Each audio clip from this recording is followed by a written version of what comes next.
Indonesia punya banyak cerita kuliner yang mungkin belum pernah kita bayangkan sebelumnya. Bagi kebanyakan orang, makanan identik dengan bahan yang biasa ditemukan di pasar dan meja makan. Namun di beberapa daerah di Indonesia, ada tradisi kuliner yang mungkin terdengar tak biasa.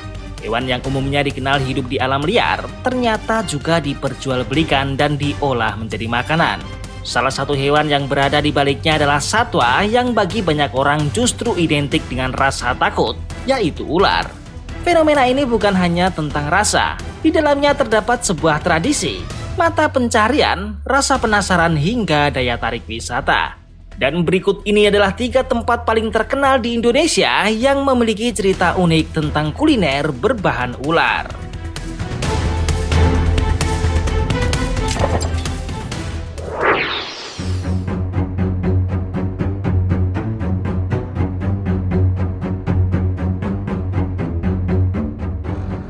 Di tengah gemerlap kawasan Mangga Besar, Jakarta, terdapat satu sisi kuliner yang menarik perhatian masyarakat selama puluhan tahun. Jika kawasan ini dikenal sebagai pusat kuliner malam, maka di sepanjang Jalan Mangga Besar juga berdiri sejumlah warung yang menawarkan menu yang tak biasa, yakni olahan ular kobra. Bagi pelanggan setia, kuliner ini menjadi bagian dari tradisi pengobatan alternatif sekaligus wisata kuliner ekstrim yang membuat Mangga Besar dikenal hingga mancanegara. Bisnis olahan ular kobra di Mangga Besar bukanlah fenomena baru. Berdasarkan sejumlah laporan media, warung-warung kobra telah ada sejak dekade 1960-an hingga 1980-an. Salah satu pelopor yang sering disebut adalah restoran King Cobra atau dahulu dikenal sebagai Istana Raja Kobra, yang mulai memperkenalkan menu berbahan ular kepada masyarakat Jakarta sejak era tersebut. Seiring berjalannya waktu, kawasan Mangga Besar kemudian menjadi pusat berkumpulnya pedagang ular. Tak hanya restoran permanen, tetapi juga warung tenda yang buka mulai sore hingga larut malam. Selama bertahun-tahun, beberapa nama warung menjadi langganan pemberitaan media nasional. Adi Kobra menjadi salah satu yang paling terkenal. Warung ini mulai beroperasi sejak 2004 dan dikenal menyediakan sate kobra, sup kobra, abon ular hingga olahan biawak. Warung tersebut beberapa kali diliput beberapa media nasional karena proses pengolahan ular dilakukan langsung setelah pelanggan memesan. Selain itu ada juga King Cobra atau Istana Raja Kobra, restoran yang dikenal sebagai generasi ketiga usaha keluarga. Tempat ini tak hanya menjual olahan kobra, tetapi juga piton, biawak, kalong hingga buaya. Nama lain yang cukup dikenal adalah Lika Kobra, sebuah warung tenda yang menawarkan sate, sup darah, dan empedu ular. Pengunjung bahkan dapat melihat ular hidup sebelum diolah menjadi makanan sesuai pesanan. Ada pula warung Kobra 34 Pais yang telah menjadi ikon kuliner ekstrim di Mangga Besar. Menurut laporan, usaha tersebut merupakan bisnis turun-temurun yang sudah berlangsung sejak sebelum 1980-an. Selain menjual makanan, warung ini juga menawarkan berbagai produk olahan tradisional berbahan ular dan reptil lainnya. Meskipun dikenal sebagai warung sate kobra, pilihan menu sebenarnya cukup beragam. Beberapa menu yang umum dijumpai diantaranya adalah sate ular kobra, sup ular kobra, abon ular, daging ular goreng, darah ular segar, empedu ular, tangkur ular, olahan biawak, hingga berbagai produk herbal berbahan reptil. Pada beberapa warung, pelanggan juga dapat memesan King Cobra apabila stok tersedia, meskipun jenis ini jauh lebih sulit diperoleh dibandingkan kobra Jawa biasa. Sebagian besar pelanggan datang karena penasaran ingin mencoba kuliner ekstrim. Namun tak sedikit pula yang mempercayai manfaat kesehatan dari darah, empedu maupun daging ular. Dalam berbagai pemberitaan disebutkan bahwa sebagian masyarakat meyakini olahan ular dapat membantu mengatasi penyakit kulit, meningkatkan stamina hingga menjaga kebugaran tubuh. Meski demikian, klaim-klaim tersebut merupakan kepercayaan tradisional dan belum memiliki bukti ilmiah yang kuat, sehingga tak dapat dianggap sebagai pengobatan medis yang terbukti efektif. Sebagian besar pedagang memperoleh pasokan ular dari para pengepul di berbagai daerah seperti Karawang, Indramayu, Pandeglang, Banten, Jawa Tengah hingga Sumatera untuk jenis tertentu. Menurut pengakuan beberapa pedagang kepada media, ular yang dijual umumnya merupakan hasil tangkapan dari alam, sehingga ketersediaannya bergantung pada hasil tangkapan para pengepul. Keunikan warung-warung kobra di Mangga Besar tak hanya menarik perhatian media Indonesia. Wisatawan asing maupun konten kreator dari berbagai negara juga beberapa kali mendatangi kawasan tersebut untuk melihat secara langsung proses pengolahan ular. Di balik popularitasnya, warung-warung kobra di Mangga Besar juga kerap memunculkan perdebatan. Sebagian kalangan melihatnya sebagai bagian dari tradisi kuliner dan pengobatan alternatif yang telah berlangsung puluhan tahun. Sementara pihak lain menyoroti aspek konservasi satwa liar, keamanan pangan, serta belum terbuktinya berbagai klaim manfaat kesehatan. Meski demikian, tak dapat dipungkiri bahwa keberadaan warung-warung kobra telah menjadi salah satu ikon kuliner ekstrim Jakarta. Selama lebih dari beberapa dekade, kawasan Mangga Besar tetap dikenal sebagai tempat di mana pengunjung dapat menemukan sate, sup, dan berbagai olahan ular yang sulit dijumpai di daerah lain di Indonesia.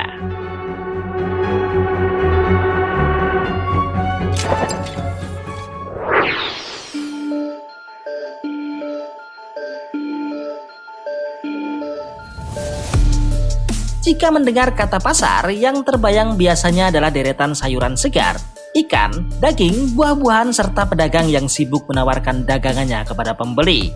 Namun bayangan itu bisa berubah ketika berkunjung ke sebuah pasar di kota Tomohon, Sulawesi Utara.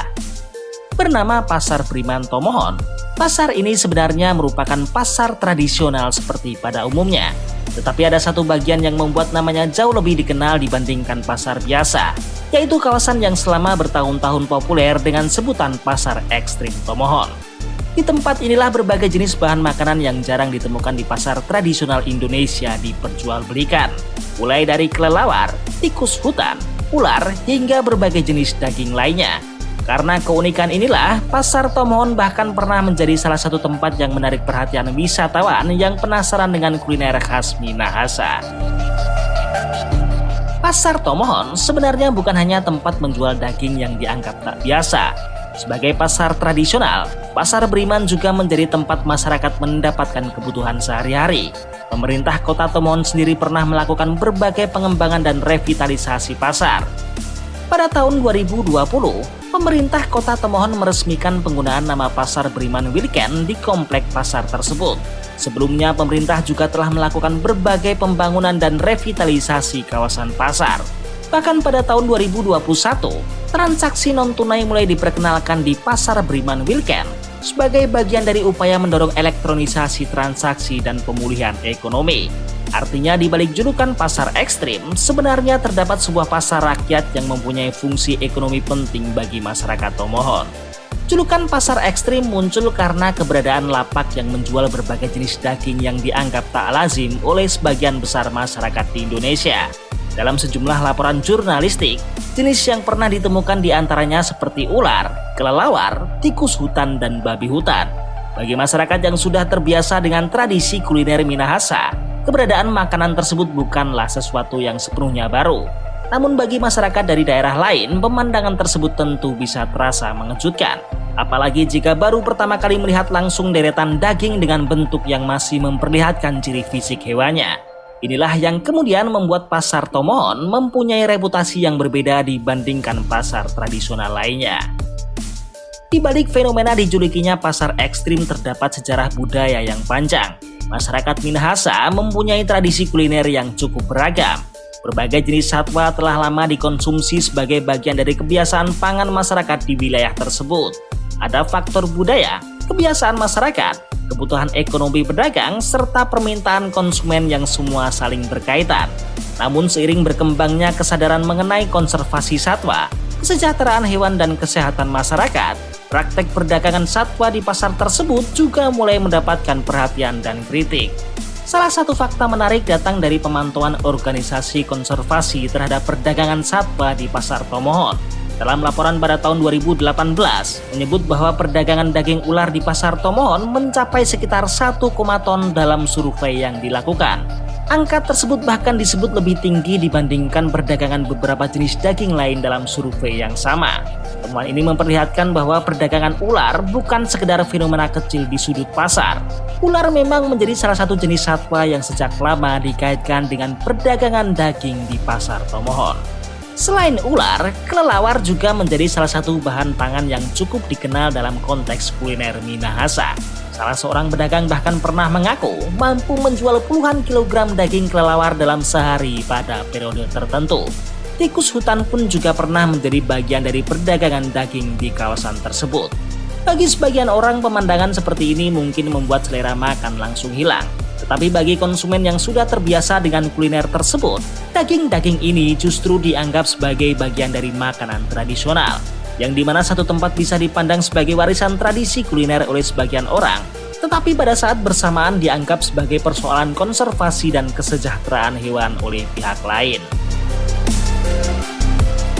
Bagian paling kontroversial dalam sejarah pasar ekstrim Tomohon adalah perdagangan daging anjing dan kucing. Praktek tersebut mendapat sorotan keras dari berbagai organisasi perlindungan hewan. Pada tanggal 21 Juli 2023, pemerintah kota Tomohon resmi menghentikan perdagangan anjing dan kucing untuk konsumsi di pasar ekstrim Tomohon. Keputusan tersebut disebut sebagai langkah untuk melindungi hewan sekaligus mengurangi resiko kesehatan masyarakat. Keputusan ini pun juga menjadi titik penting dalam perjalanan pasar, sebab selama bertahun-tahun, perdagangan anjing dan kucing menjadi salah satu hal yang membuat nama pasar ekstrim Tomohon terkenal sekaligus kontroversial. Bahkan 6 pedagang anjing dan kucing yang beraktivitas saat keputusan tersebut diberlakukan disebut ikut menandatangani kesepakatan penghentian perdagangan. Kontroversi pasar Tomohon tak hanya berkaitan dengan persoalan hewan. Perdagangan dan pengelolaan satwa liar juga menimbulkan perhatian dari sisi kesehatan masyarakat. Mengutip dari peneliti mikrobiologi LIPI, mengingatkan bahwa kontak manusia dengan satwa liar dapat membawa resiko perpindahan patogen. Karena itulah aktivitas perdagangan, penanganan dan pengolahan satwa liar perlu memperhatikan aspek biosecurity dan sanitasi.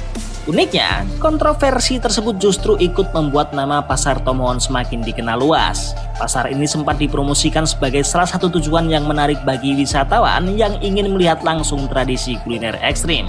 Namun statusnya sebagai objek wisata juga memunculkan perdebatan. Sebuah penelitian yang diterbitkan pada tahun 2024 mengenai persepsi wisatawan Gen Z terhadap pasar ekstrim Tomohon menyebut pasar tersebut sebagai salah satu objek wisata budaya di Sulawesi Utara yang memunculkan beragam perspektif dan kontroversi. Dengan kata lain, daya tarik pasar ini bukan hanya terletak pada makanan. Ada rasa penasaran, unsur budaya, dan pengalaman melihat kehidupan pasar tradisional. Tetapi ada pula persoalan etika, konservasi, dan kesehatan yang membuat tempat ini terus menjadi bahan perbincangan.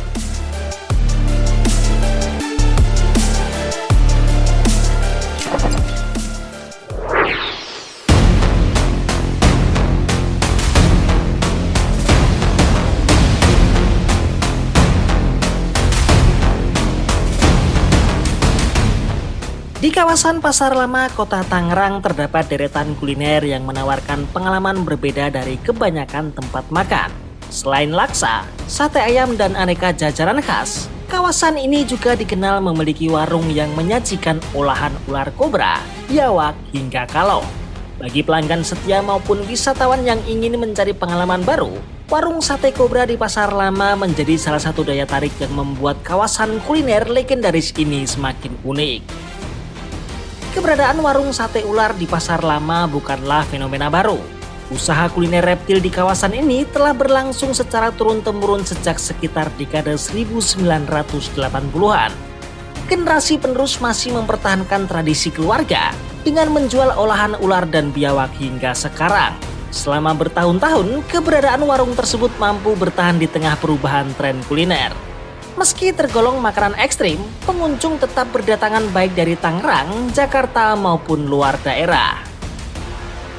Warung yang paling dikenal adalah Tenda Dua Kobra yang berada di kawasan Pasar Lama, tepatnya di Jalan Kisamon, Sukasari, Kota Tangerang. Menjadi salah satu ikon kuliner malam Pasar Lama, warung ini memiliki ratusan ulasan pengunjung dan hingga kini masih beroperasi setiap sore hingga malam hari. Pengunjung dapat menikmati berbagai menu olahan reptil dengan kisaran harga yang relatif terjangkau. Beberapa media menyebut usaha ini telah berdiri sejak sekitar tahun 2002, sementara tradisi usaha keluarganya telah berlangsung jauh lebih lama. Walaupun dikenal dengan nama sate kobra, menu yang tersedia sebenarnya cukup beragam. dari sate ular kobra, sup ular kobra, ular goreng crispy, sate biawak, sup biawak, biawak goreng, abon ular, darah ular, empedu ular, minyak ular, hingga salep berbahan minyak ular yang dipasarkan sebagai produk tradisional. Di beberapa kesempatan pengunjung juga dapat melihat ular hidup yang disimpan di kandang sebelum diolah sesuai pesanan. Hal inilah yang membuat banyak wisatawan datang untuk mendokumentasikan pengalaman tersebut. Selain tenda Dua Kobra, kawasan Pasar Lama juga pernah dikenal memiliki warung lain yang menjual menu serupa. Salah satunya adalah tenda Tiga Saudara. Dalam liputan Antara tahun 2023, pedagang di warung tersebut menjelaskan bahwa usaha keluarganya telah dijalankan secara turun-temurun sejak sekitar 1980-an. Warung tersebut menjual sate biawak dan sate ular kobra yang hingga kini masih memiliki pelanggan tetap. Keberadaan beberapa warung tersebut membuat Pasar Lama menjadi salah satu pusat kuliner reptil paling terkenal di Indonesia selain kawasan Mangga Besar di Jakarta. Pelanggan yang datang memiliki latar belakang yang beragam. Sebagian besar mengaku penasaran, ingin mencoba sensasi rasa daging ular yang jarang ditemukan di tempat lain. Ada pula wisatawan yang sengaja datang setelah melihat liputan televisi maupun video di media sosial. Selain itu, sebagian masyarakat masih mempercayai bahwa daging ular, darah maupun empedu ular dapat membantu mengatasi penyakit kulit atau meningkatkan stamina. Menurut berbagai ulasan pengunjung dan liputan media, tekstur daging ular kobra sering dibandingkan dengan daging ayam tetapi lebih padat dan kenyal. Sementara itu daging biawak memiliki serat yang lebih kasar dengan cita rasa yang juga sering disamakan dengan ayam atau kambing, tergantung cara pengolahannya. Bumbu kacang pada sate dan kuah rempah pada sup menjadi faktor utama yang membentuk cita rasa hidangan. Popularitas warung sate di Tangerang tak hanya berasal dari makanannya, tetapi juga dari pengalaman yang ditawarkan. Banyak pengunjung datang untuk menyaksikan langsung proses pengolahan ular menjadi hidangan siap santap. Tak sedikit pula konten kreator yang menjadikan warung-warung ini sebagai destinasi wisata kuliner ekstrim. Keberadaan warung sate kobra telah melengkapi identitas Pasar Lama sebagai kawasan kuliner yang kaya akan ragam makanan. Mulai dari hidangan tradisional Tionghoa peranakan, laksa khas Tangerang, hingga kuliner ekstrim yang sulit ditemukan di kota lain.